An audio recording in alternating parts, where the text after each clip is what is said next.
I've ever felt in God. And I fasted for like 7 days, and I did the high colonic. Yes.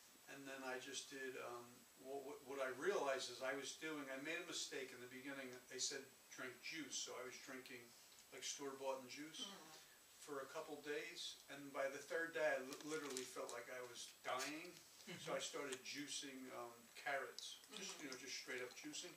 And then it brought me back up. But after the 7th day, I can't explain it, but I'll just say I felt closer to God, whatever that means. Yes. It was something really amazing about it. And Yeah, imagine cool. people who are starving, they get no benefit, they don't get spiritual enlightenment. Right, yeah. So this is the difference. Fasting is fastened to hold on, you have purpose.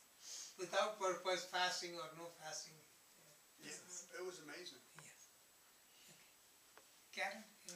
Well, I really, your guided meditation, I would like to experience that again. Yes, okay. Okay. And Lydia, anything new? Anything came any further? Well, I actually want to ask you the question I've been searching for a couple of months since I'm expecting mom. So, like you bring in the new life, and every mom wants the baby be the most, the knowledgeable, smartest one, the happiest. So I read one book which just really caught my attention, that babies already born like with an intention. They chose you, they chose the parents, and they come with purpose to be on this earth.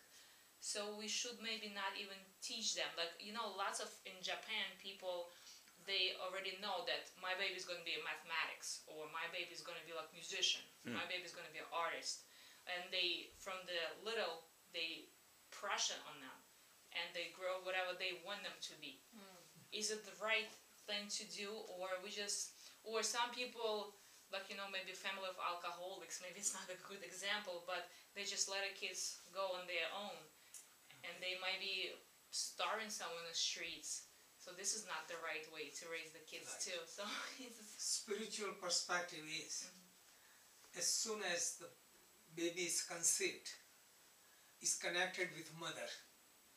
Mother's food affects the baby, mother's thoughts and emotion affects the baby.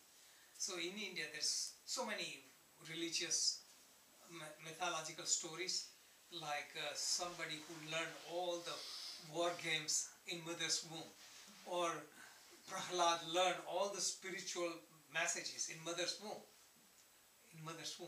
So also ladies, in pregnancy, they go to mother's house and they are surrounding with certain atmosphere, so that affects. And all this is coming true with all the physical research. Whatever mother eats, drinks, smokes, influences the baby's health. Same way, mind and emotion, that influences. And more research comes. Like first 2 years of the baby, though they are ignorant, they are into the state of delta wave, that is more like sleeping wave. They are more absorbing everything. Then 2 to 7 theta wave, which is more creative, reflective. 7 to 12 alpha wave, and then beta wave, totally lost. So the most important years to bring up a child, to give real spiritual feeling, or to be whatever they can be, is to you remain healthy and you think about positive, pleasant things. And bonding with a child up to the age of 7, touching, feeling, spending more time. You have done everything, then you don't have to worry about sending them to college or anything. And this is where people are missing. Divorces, children are left alone, and then they send them to college and all this. So all the sanskaras are built in those years, which you cannot change. There's so many sanskaras, so many, like just I do consultation, so many people, they are molested when they were young, or they were done this, that, and those scars hang on for years and years, you cannot undo. The greatest time, don't worry about whatever your child be, because we have no control. Because of sanskaras, I have explained in this book about sanskaras. that two different, each child is a soul. So even if you get twin, they could have different swabhav, because though they are under same environment, that gives them sanskaras, but real swabhav comes from previous lives. So we have very little control. We can become instrumental to nurture them. We cannot tell them to be mathematician or be artist. We don't even force them. So this is my approach. And this scientifically they have proven. When the baby is in the womb, the mother and the child exchange cells. Like Actually, that's new research. New research shows that the mother and the child exchange yes, cells. yes, That's the connection. The mother receives stem cells and it heals some of the organ areas. It's fascinating. yes. So you're really exchanging. This was known, and now science is bringing out. But this, so to change society, what I'm saying, change the new generation. Like give the environment, because if they don't get environment, you cannot educate them. It's only on surface. The real thing they need, growing children, they need love. And I see different documentary. I suggest students to watch Kumbh Mela, just seeing millions of people gathering. They possess nothing, but they're so much peaceful, and you don't feel violence, things like that, because of the sanskaras.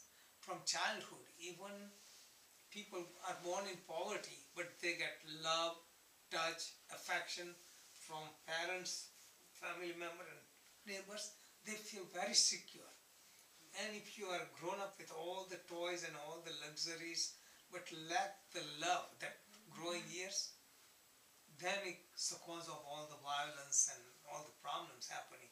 So you can straighten out with police and courts. The real thing is fundamental. Fundamental sanskaras are given in the childhood. I think in this book I have written some of my stories. Growing up, we had to study Panchtantra story, you can read in English, and Jataka stories, all the morality stories.